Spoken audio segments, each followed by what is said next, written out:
tudo que ele tinha, toda a riqueza, todos os seus bens foram colocados ali na mão de José. Mas, irmãos, o diabo, irmão, sempre é astuto. A pombagira entrou, ou já estava na vida da mulher de Potifar. E ela, quando colocou os olhos em José, nos diz a Bíblia que ele era formoso, era um homem bonito, né? E ela começou a cobiçar, e diariamente ela tentava persuadir para que ele tivesse um caso secreto com ela. Porém, irmão, José, como homem de Deus, um moço ainda adolescente, um jovem, ele diz: olha, o meu Senhor, ele colocou tudo na minha mão e só vedou você. Mas ela, irmãos, ela não queria saber, e diariamente ela tentava ter um caso com ele, até que um dia ela o avança e pega nas suas roupas, e José foge do pecado, porque, irmãos, quem serve a Deus, ele não pode andar de braços dados com o pecado, ele tem que fugir do pecado, porque o pecado é uma armadilha que pega o servo de Deus. Glória a Deus. E aquele moço, irmãos, ele foge, e a infeliz daquela mulher, irmãos, ela pega ali as vestes de José. Quando aquele seu marido chega do trabalho, lá do palácio de Faraó, ela diz: está aqui o servo hebreu, a quem você colocou como encarregado de todos os seus negócios. Ele quis forçar, ele quis ter um caso comigo e eu fugi. Olha, irmãos, José estava ali já tendo a primeira, foi seus irmãos ter vendido como escravo, sem ele dever nada. E a segunda injustiça foi essa pombagira, a mulher de Potifar, o acusar de ele molestar. Então, irmãos, aquele rico senhor, ele pega e lança José no cárcere, lança José na prisão. E José, irmãos, ali na prisão, ele se destacou ali na casa de Potifar. E ali na prisão, ele também continuou a se destacar. Então, irmãos, para resumir, né, para sintetizar, quando ele ali tinha 2 ministros de Faraó que estava preso porque havia cometido delito, e ele profetizou que um iria a retornar ao seu cargo de ministro e o outro seria enforcado. E conforme ele profetizou, irmãos, interpretou aqueles sonhos, assim aconteceu. E Faraó, como os irmãos sabem, posteriormente, quando ele sonhou com 7 vacas gordas e 7 vacas magras e 7 espigas, né, de poucos caroços, né, e a outra cheias, e Faraó, de tanto sonhar, ele se perturbou, e ele chamou os magos, ele chamou os sábios, e falou daquele sonho, e ninguém, irmãos, pôde, né, decifrar aquele sonho. E aquele ministro que havia esquecido José, mas, irmão, Deus estava aguardando para a hora certa, porque o nosso Deus, irmãos, ele não chega atrasado, ele chega na hora certa, e na hora certa a vitória chegará em suas mãos, em nome do Senhor. Glória a Deus. Glória a Deus. Então, como os irmãos sabem, ele veio ali, e ali ele interpretou o sonho de Faraó, falando de 7 anos de fome e 7 anos de seca.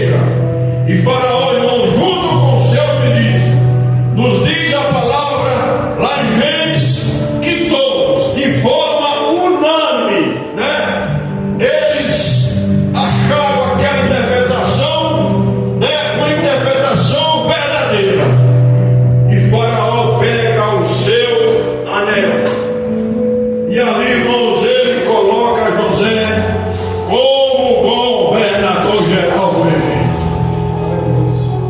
Irmãos, e após ele colocar José como governador, tudo o que ele interpretou ali se cumpriu. E os irmãos de José, com seu pai, posteriormente, veio a faltar alimento ali em Israel, e aonde eles foram comprar? Foram cair ali na mão de José. E nos diz a palavra de Deus, irmãos, que eles se curvaram, E para sintetizar mais a mensagem, ele, irmãos, por ali, e depois, algum tempo depois, José veio ali a falar, a revelar que ele era aquele irmão que ele havia vendido como escravo. E hoje ele era governador, e aqueles seus irmãos atônitos, sem nem imaginar, pelo menos, que um dia iria acontecer isso, irmãos? Mas Deus, quando Ele deu um plano para a minha vida, para que em sua vida, você pode ter certeza. Muitos acham que estão demorando, mas pode ter certeza que o plano que Deus tem com a minha vida, com a sua vida, no momento dele, tudo irá se cumprir, irmãos. Glória a Deus, aleluia. Irmãos, então aquele povo, eles passaram ali, irmãos, 430 anos ali no Egito. E como os irmãos conhecem da história, aquele povo, eles se tornaram numerosos, cresceu muito, mas ele, irmãos, ele vivia uma vida de escravatura, porque o faraó, depois daquele faraó que José servia, ele esqueceu tudo que José fez pelo Egito. Mas, irmão, tudo isso era um plano de Deus com aquele povo, pois ele já havia prometido a Abraão que a semente dele iria ser abençoado e que um dia Deus iria dar o seu próprio terra para aquele povo. Aleluia, Jesus. Então, irmãos, muitos anos depois, quando o povo de Israel saiu do Egito com mão forte, depois das 10 maravilhas que Deus operou no Egito, depois da grande maravilha assombrosa, quando Deus abriu o próprio mar vermelho e aquele povo passar em seco, e o exército de Faraó vier aparecer ali no mar. Irmãos, Moisés então, ele chega ali na cidade de Cádiz. Já vamos entrar agora para a mensagem, conforme nós lemos. Eu estava só tendo uma palavra introdutória para os irmãos conhecerem o desenrolar da coisa. Então, Moisés, ele chega ali na cidade de Cádiz. A cidade de Cádiz era uma cidade que fazia uma divisa, a extremidade, com o país dos edomitas. E Moisés, ao chegar ali, com 3 milhões de almas, e fora animais que eram em abundância, crianças, ele chega ali, irmãos, ele pede passagem. Ele pede passagem para o rei dos edomitas. Ele envia ali os seus servos e mandou que fosse ter com o rei dos edomitas, para que o rei dos edomitas, os descendentes de Isaú, os irmãos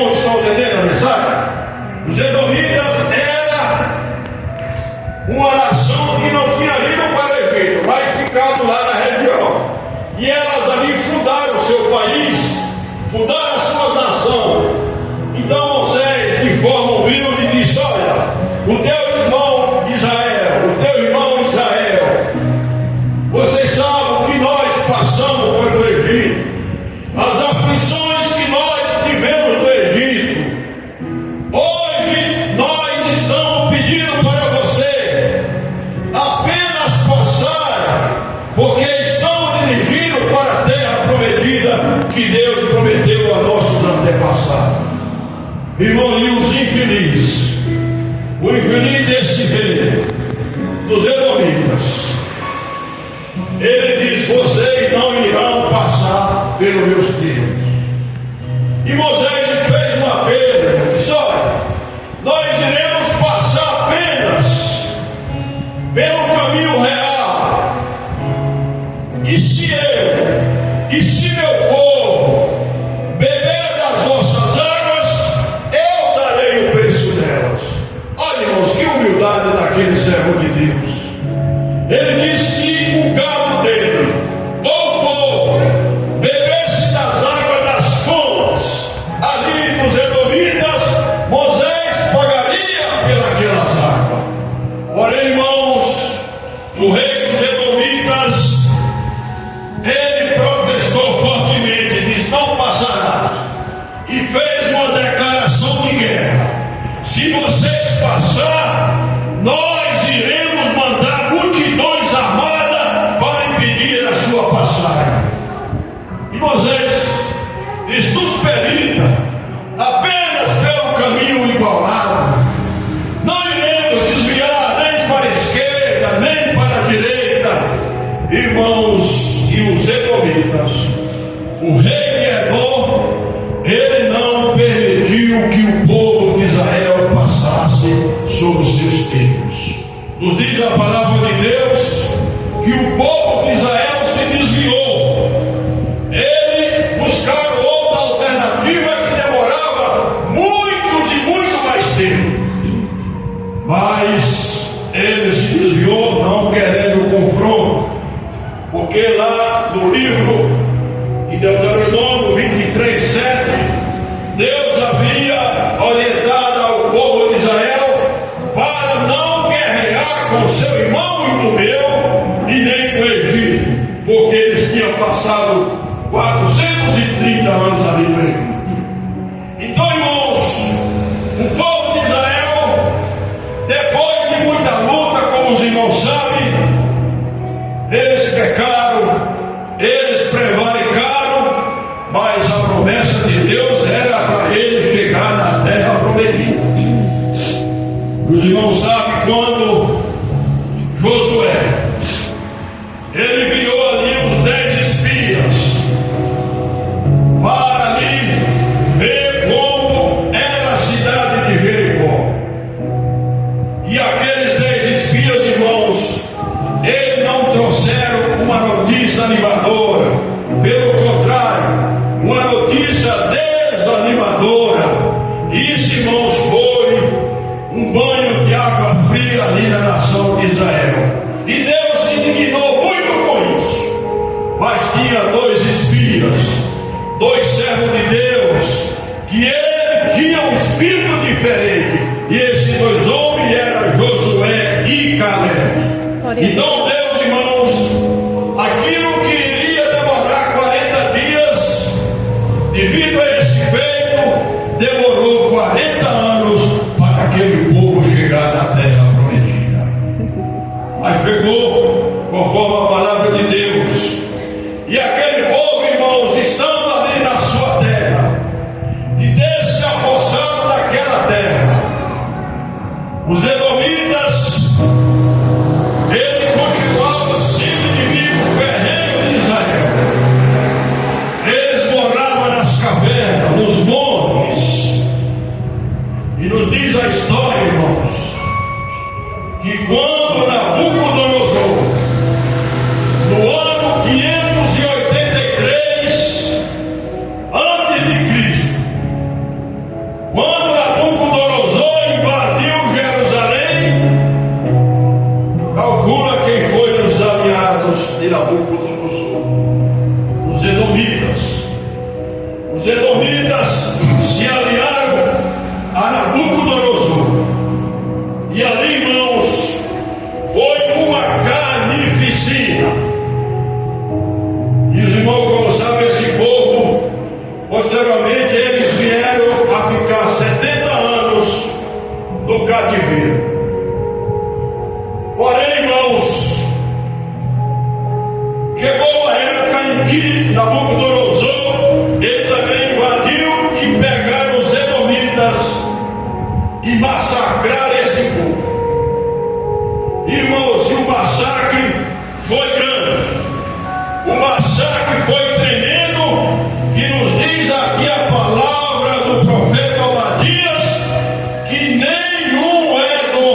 Agora, se você vê a história de um descendente de Esaú na face da terra, você não acha nenhum. Descendente de Ismael tem muitos, tem os árabes, mas descendente de Esaú não tem um, porque Deus havia profetizado através de Obadia que ele seria exterminado para sempre. Irmãos, e aqueles que se opõem à obra de Deus, aqueles que se levantam contra a igreja, você pode ter certeza que um dia haverá um acerto de conta.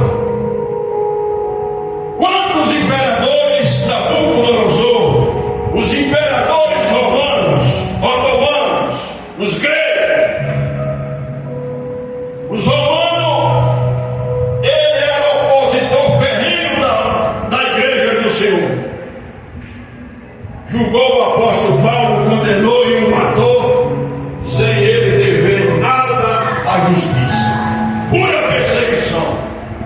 Mas o apóstolo Paulo disse: eu combati o bom combate, acabei a carreira e guardei a fé.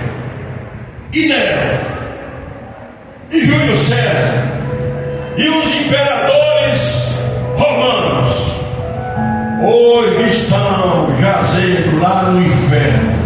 Todos eles. Isso está escrito no livro de Ezequiel, que ele fala das nações pagãs, das nações incas, perecendo lá no inferno. Foram terror aqui na terra, fizeram maldade, mataram pessoas inocentes. Mas, irmãos, você pode ter certeza, muitas vezes nós da igreja vemos os ímpios prosperar, a maldade aumentar na terra. O dia mau não chega para a minha vida e para a sua vida.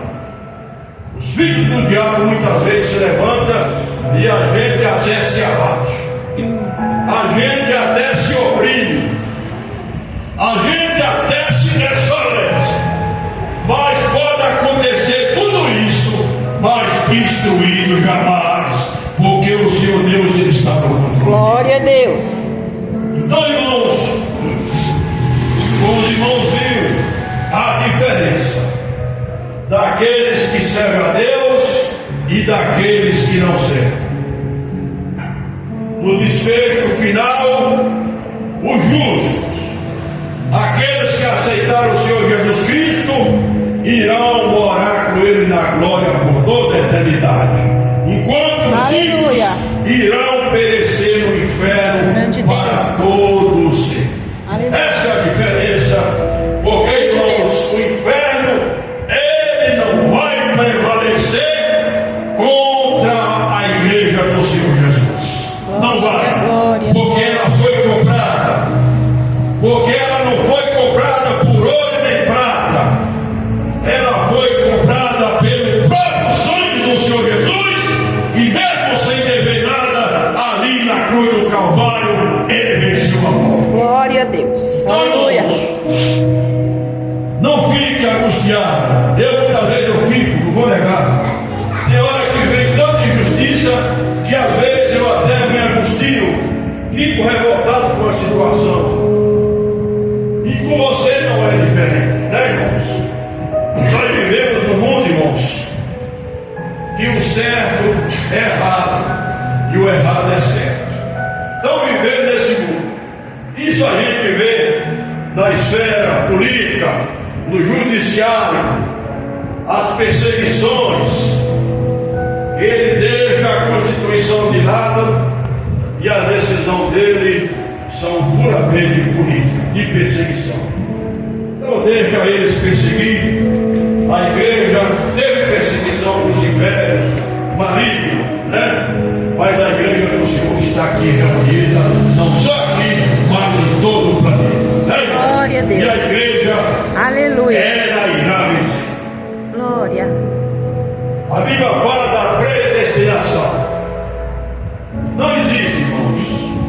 Eu e você não somos predestinados a ir para o céu porque um dia nós aceitamos Jesus, mas nós, se fizer parte da igreja, se nós perseverar até o fim, aí sim, a igreja do Senhor Jesus Cristo, essa está, irmãos, ela está escrito na palavra dele, irmãos, que ela irá vencer e que ela está predestinada a ir morar com o Senhor. Agora, se eu e você fizermos parte da igreja, nós também estamos com a bênção, né? Glória então a Deus. é isso, porque senão, sabe, predestinação, uma vez salvo, salvo para sempre, então não precisava de perseverança, não precisava de esforço, não.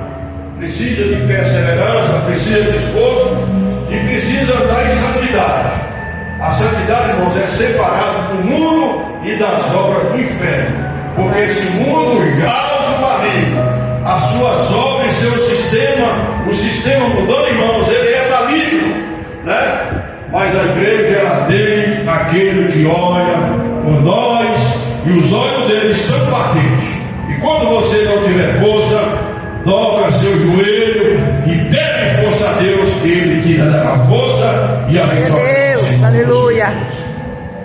Adoro que assim avança, né, irmãos? E os irmãos possam cantar bem.